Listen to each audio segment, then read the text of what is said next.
ध्यान की विधि सुनना ना आपने।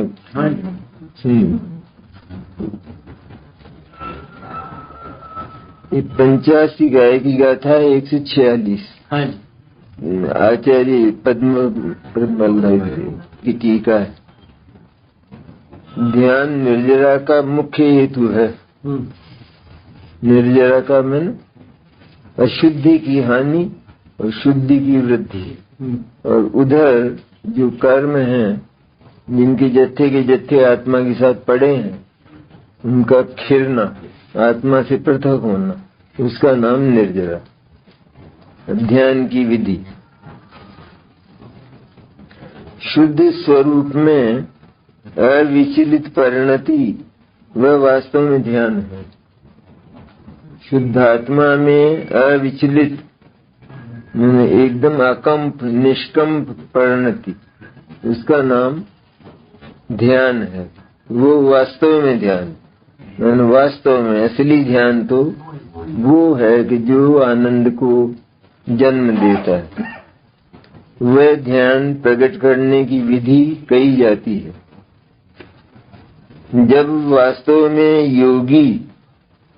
योगी मन शुद्ध आत्मा का अनुभव करने वाला, जब वास्तव में योगी दर्शन मोहनी और चारित्र मोहनी का विपाक पुद्गल का होने से, दर्शन मोहनी मन मिथ्या दर्शन, दर्शन मोहनी कर्म के उदय में होने वाला मिथ्या दर्शन का भाव, तो दर्शन मोहनी और चारित्र मोहनी का विपाक, दर्शन मोहनी चारित्र मोहनी का विपाक मन दर्शन मोहनी का विपाक मिथ्या दर्शन का भाव, चारित्र मोहनी का विपाक राग द्वेष के परिणाम होने से उस विपाक को मनुष्य अनुभाग को, उस फल को, वो जो पका है मन कर्म पकने से मिथ्यात्व और राग द्वेष होते, मन सब पुद्गल के परिणाम। ऐसा उस विपाक को कर्मों में समेटकर, कि विपाक जो है वो कोई आत्मा का विपाक नहीं, आत्मा का परिपाक या आत्मा की अवस्था का परिपाक होकर और ये मिथ्या तो प्रकट होता हो, ऐसा नहीं है। लेकिन वास्तव में कर्म का विपाक अर्थात उसका अनुभाग मन फल देना, विपाक मन उसका फल देना, तो फल तो कोई देता नहीं है, लेकिन कहा जाता है कि उधर तो कर्म का कि खिरने की अवस्था हुई और इधर जो है आत्मा में मिथ्या दर्शन और राग द्वेष क्रोधमान मायालोभ के परिणाम हुई। तो उस विपाक को आत्मा से भिन्न अचेतन होने से कर्मों में समेटकर, आत्मा में मिलाकर नहीं, कर्मों में समेटकर उसके अनुसार परिणति से, उसके अनुसार परिणति माने दर्शन मोह के उदय में होने वाला मिथ्यात्व का भाव और चारित्र मोह के उदय में होने वाली राग द्वेष के परिणाम की इन परिणति से उपयोग को व्यावृत्त करके माने मोड़ कर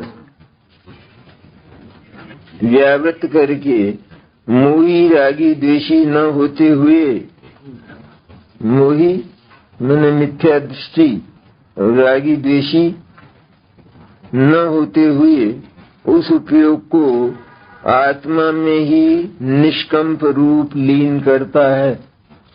कितना स्पष्ट है ना एकदम। उस उपयोग को, ज्ञान को आत्मा में ही निष्कंप रूप से लीन करता है।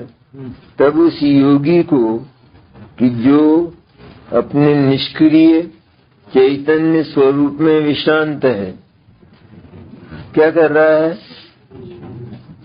निष्क्रिय जो आत्मा है, शुद्ध आत्मा चैतन्य है, उसमें जो विश्रांत है, उसमें जो आराम कर रहा है, उसमें जो स्थिर है, मन वचन काय का अनुभव नहीं करता। मन वचन काय की जो योग उसी योगों का जो कंपन उसका भी अनुभव नहीं करता। और स्वकर्मों में मैंने उदय में व्यापार नहीं करता है कि उदय जो हुआ कर्म का तो उसके अनुसार उसकी परिणति या उसकी पर्याय नहीं होती है। स्वकर्मों में व्यापार नहीं करता है, कर्मों के उदय में उसके अनुसार परिणति नहीं होती। इससे हो गया ना स्पष्ट कि कर्म के उदय से आत्मा के भाव अवश्य अवश्य होना, ये बात बिल्कुल झूठ है, गलत है। आत्मा अगर पुरुषार्थ करे तो कर्म का उदय होने पर भी वो कर्म बिना फल दिए चला जाता है। उसे सकल शुभाशुभ कर्म रूप ईंधन को जलाने में समर्थ होने से सारे ही शुभाशुभ कर्म को जलाने में वो परिणति ध्यान की समर्थ होती है। होने से अग्नि समान परम पुरुषार्थ सिद्धि का उपाय भूत ध्यान प्रकट होता है। परम पुरुषार्थ सिद्धि का उपाय भूत परम सिद्धि का जो उपाय है अर्थात मुक्ति का जो उपाय है, ऐसा ध्यान प्रकट होता है। वो ध्यान धर्म ध्यान और शुक्ल ध्यान, 7वें गुण स्थान तक धर्म ध्यान और उससे आगे 8वें गुण स्थान से शुक्ल ध्यान प्रारंभ होता है। और देखना है, खूब अच्छी तरह देखा नहीं तो बहुत सुंदर है परिभाषा, वो बहुत सुंदर है। इस समय सार का है 285 का था, आचार्य जैसे इनकी टीका है। बंध का विनाश करने के लिए विशेष भावना कहते। बंध का विनाश माने आत्मा में जो मोह राग द्वेष ये है, वास्तविक बंध आत्मा का वास्तविक बंध ये है मोह राग द्वेष। तो इसका विनाश करने के लिए और उधर इसके साथ में कर्म भी अपने आप स्वयं खिरते हैं, चले जाते हैं। तो विशेष भावना कहते हैं कि उसमें विशेष भावना होना तब वो प्रकट होता है। मैं तो सहज शुद्ध ज्ञानानंद स्वभावी हूँ, निर्विकल्प तथा उदासीन हूँ, निरंजन निज शुद्ध आत्मा के सम्यक श्रद्धान ज्ञान अनुष्ठान रूप निश्चय रत्नत्रयात्मक निर्विकल्प समाधि से उत्पन्न वीतराग सहजानंद रूप सुखानुभूति ही है लक्षण जिसका, ऐसे स्वसंवेदन ज्ञान से के गम्य हूँ।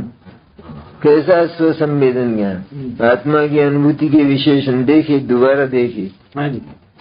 निरंजन निज शुद्ध आत्मा के सम्यक श्रद्धान ज्ञान व अनुष्ठान रूप निश्चय रत्नत्रयात्मक अनुभूति जो है वो है तो ज्ञान की पर्याय, लेकिन उसके साथ निश्चय रत्नत्रय नियम से प्रकट होता है।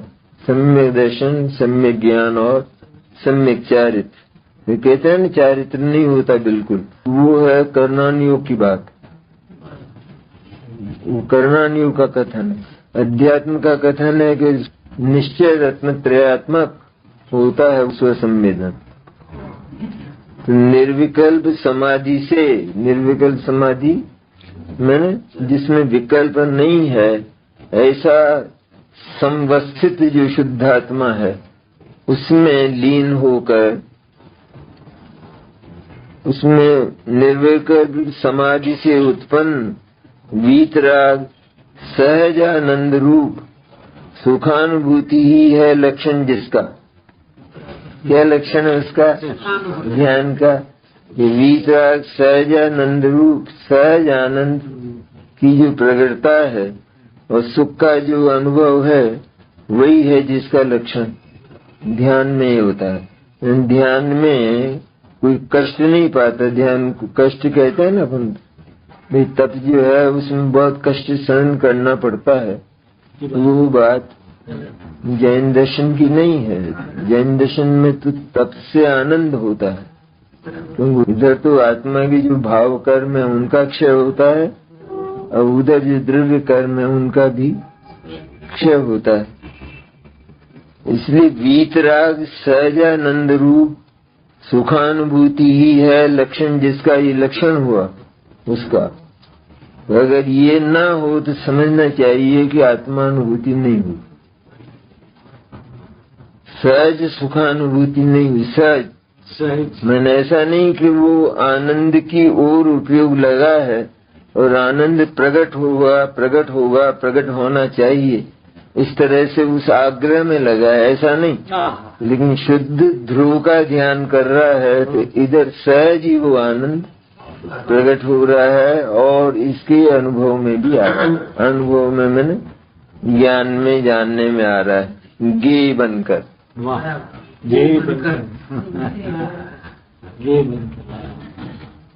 ध्येय तो शुद्धात्मा है, लक्षण जिसका ऐसे स्वसंवेदन ज्ञान। इस स्वसंवेदन ज्ञान के विशेषण देखे कितने एडजेक्टिव हैं।